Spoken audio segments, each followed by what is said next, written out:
Welcome to the Equine Energy Medicine Podcast with your host, Audrey McLaughlin. Hey friends, welcome to Equine Energy Medicine. Today we're talking about kissing spine. So recently I did I guess you call it like an elective class, like a mini class. It's not really a mini class, but just a little e-class for you guys on kissing spine and how to help, no matter the prognosis or the recommended treatment. And we talked about some things about how to assess and help uncover the root cause of kissing spine in your horse, right? It helps you to understand the reason that they are suffering and the class gives you concrete steps to strengthen and rehab your horse, no matter the recommended intervention or if they're post-op. So I want to talk a little bit about kissing spine today and let you know that at equineenergymed.com, if you head over to events, and we'll be rearranging that whole website soon because it's growing faster than I can keep up. But if you head over there to equineenergymed.com, you can grab that class for just $25 still. And the recording will be sent to you along with all the notes and all that good stuff. So let's talk. What is kissing spine? And I'm sure there are some of you that are like, oh my God, lady, say it right. It's technically kissing spines, plural, but I can't say it that way for some reason. So it almost always comes out of my mouth, kissing spine. But kissing spines are quite simply just overriding or impinging dorsal spinous processes, or ORDSP. So instead of calling it overriding dorsal spinous processes, we call it kissing spines. And basically what that means is that the vertebrae in the spine are too close together rather than being spaced apart like they are in a healthy spine. You can liken this to degenerative disc disease in humans, except generally in horses, it comes less with age. Age is never a root cause. I'll never say it's never a root cause, but generally we're seeing kissing spine for reasons other than age. And so what happens, instead of being these dorsal spinous processes, which are the vertebrae, it's a piece of the vertebrae that sticks up, and it's where you can feel along the top of their spine. Instead of being healthy, like spaced apart and a healthy spine, they are actually overlapping, or two or more of those spinous processes are touching or impinging, so really mashing together and sometimes causing bone degeneration on those vertebrae. In some horses, and I say some horses because you would be surprised the number of horses that will have kissing spines show up on an x-ray, but don't have any quote unquote sign of kissing spine. But in some horses, this can cause a consistent low grade nagging pain. But like I said, lots of horses don't exhibit any clinical signs at all.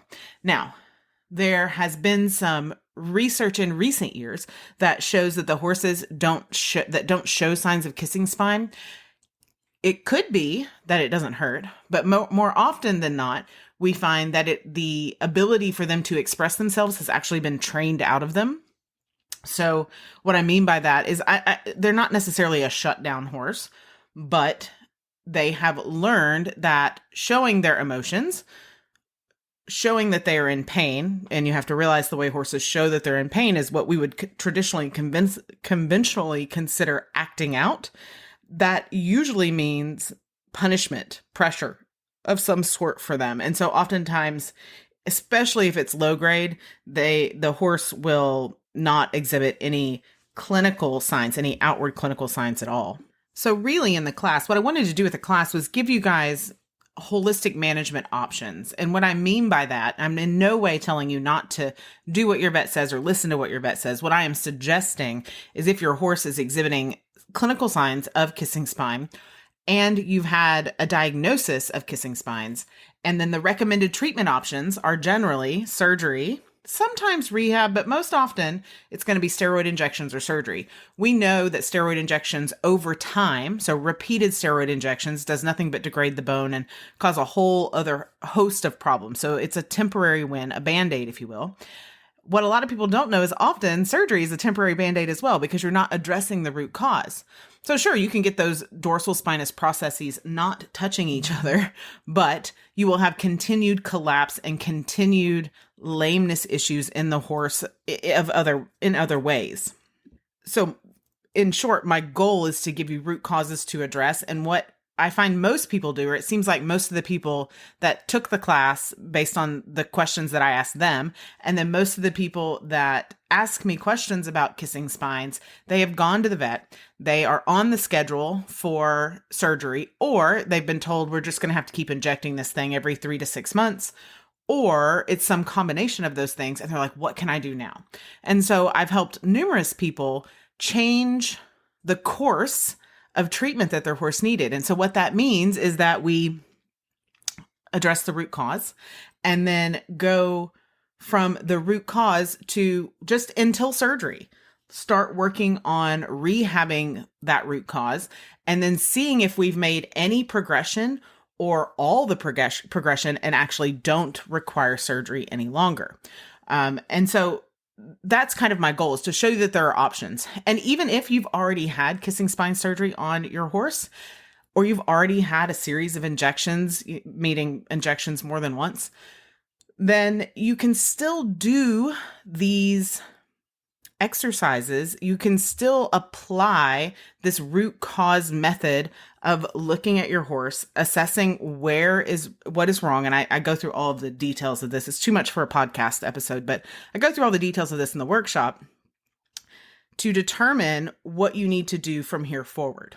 And so I always liken it to somebody who has, and if you're new, if this is your first episode, I am a human naturopathic doctor who now practices on horses as well. And so I liken it to people. It's easy for people to understand when I liken it to a quadruple bypass. So you have a heart attack, right? And I hope you don't, but say someone has a heart attack and they're rushed to the emergency room and they're given life-saving medical intervention, thankfully. And then they're told, we got to have a quadruple bypass or more, right? Or a bigger bypass. And so you go and you spend 6 or 8 hours in the operating room suite and you have a quadruple bypass. When you're done with that, all that has been accomplished is a Band-Aid. That Band-Aid saved your life. So absolutely have grace and gratitude and all the things for that Band-Aid, but you haven't addressed that root cause. So if you don't address the root cause of why you had the blockage, what was happening in your cardiovascular system prior to that, and I assure you it wasn't a lack of cholesterol medication, that's for sure, but I could go on and on and on about that. But what I want you to understand is that even that big quadruple bypass is just a Band-Aid. That doesn't mean that in another 6 to 7 years, if that long, you're not going to have that whole emergency situation again because you didn't address the root cause. So whether you've had surgery, whether surgery is prescribed, no matter what, taking the time to discover your horse's root cause for their kissing spine and develop a plan to make sure that you address that root cause so it doesn't ever have to be a problem again is the very best way to get this done. So let's talk about some signs and symptoms that might have you wondering if you should go to the vet for x-rays for kissing spines. And I get it, x-rays are expensive. I've had 2 horses now with kissing spines x-rays and they're not cheap. I totally get it. So things to look for: avoidance behaviors, inability to bend in a certain direction, cross-firing at the lope or canter, abnormal gait, difficulty maintaining a correct canter, pain in the back region that you can just assess by touching the top of their spine, kind of gently pinching, attempting to bite at the girth as it's being tightened, not being willing to jump, irritability when being brushed, stiffness in the back, or buckling. These are all signs and symptoms of kissing spine. And then physically, of course, you can see physically, even if they're not demonstrating any of those symptoms, because remember, those symptoms can be trained out of them, is a dropped weak top line, heavy pecs, heavy shoulders, high lumbar vertebrae. So that's from the hips back to the tailbone, a weak hind quarter. So if you have anemic looking muscles in the hindquarters, a dropped belly, or a horse that is leaning on the forehand. These are all signs of kissing spine. And again, whether you've had conventional treatment or no treatment at all, or you're just wondering, you can you can try these steps while you're waiting on your vet's appointment, right? you're waiting on their vet's appointment. And if this is your first time to hear about root causes, if you've been listening to this podcast for a while, you probably know. I think this is episode 26-ish, 27. You probably know it's episode 26. But a root cause simply is the root of what is happening. And often it's a combination of many different things. I like to use, this is going to be an episode full of analogies, y'all, but I like to use the analogy of a tree. If you look across your property, your pasture, wherever you are, out your office window, and you see a tree, right?